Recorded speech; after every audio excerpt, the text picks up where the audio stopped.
আজকের এই রুবেল হওয়ার পিছনে সর্বপ্রথম উপরওয়ালার আশীর্বাদ এবং তারপরে যেই দুজনের নাম আমি সারা জীবন উল্লেখ করে এসেছি তাদের পায়ের কাছে বসাটা আমি অনেক শান্তি মনে করি। আপনারা জানেন এবং অনেকে জানেন আমি দুজনের সামনে চেয়ারে বসি না, তাদের দুজনের পায়ের কাছে বসে থেকে আমার জীবনের শেষটুকু সময় পর্যন্ত যাক আমি এখানে কোনো কথাই বলবো না।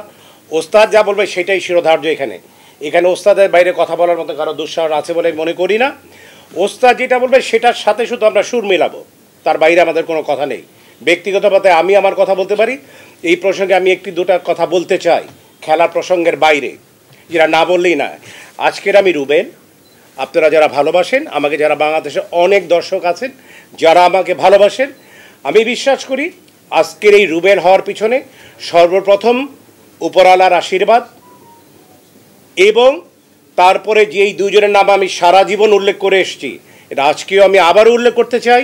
সেটা হচ্ছে আমার শ্রদ্ধেয় বড় ভাই ওস্তাদ, আমার বড় ভাই সোহেরানা ভাইয়া, আর একজন হচ্ছে আমার ওস্তাদ।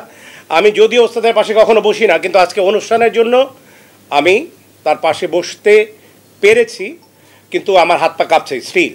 বিকজ আপনারা জানেন এবং অনেকে জানেন আমি দুজনের সামনে চেয়ারে বসি না, একজন আমার শ্রদ্ধেয় ওস্তাদ এবং আমার বড় ভাইয়া। ওনারা বসলে তাদের পায়ের কাছে বসাটা আমি অনেক শান্তি মনে করি। যে আমি মনে করি তার পায়ের কাছে যদি আমি যোগ্য শিষ্য হতে পারি, তাদের দুজনের পায়ের কাছে বসে থেকে আমার জীবনের শেষটুকু সময় পর্যন্ত যাক, এটা আমি চাই। ওস্তাদের পাশে বসে আছি, এটা আমার জন্য বিশাল একটা কিছু, বাট ভিতরে আমার অনেক ভয় কাজ করছে। সো আমি আবারও বলবো আজকের আমার যে অবস্থান, আমি এখানে যেখানে আছি আজকে আমার রুবেল হওয়ার যে যত কিছু আছেন আপনাদের সহযোগিতা অবশ্যই ছিল, তার পাশাপাশি উপরওয়ালার আশীর্বাদ ছিল, উপরওয়ালা চেয়েছেন। এবং আমি সবসময় বলেছি আমার শ্রদ্ধেয় বড় ভাই মাসুদ পারভেজ সোহেলানা এবং আমার ওস্তাদ।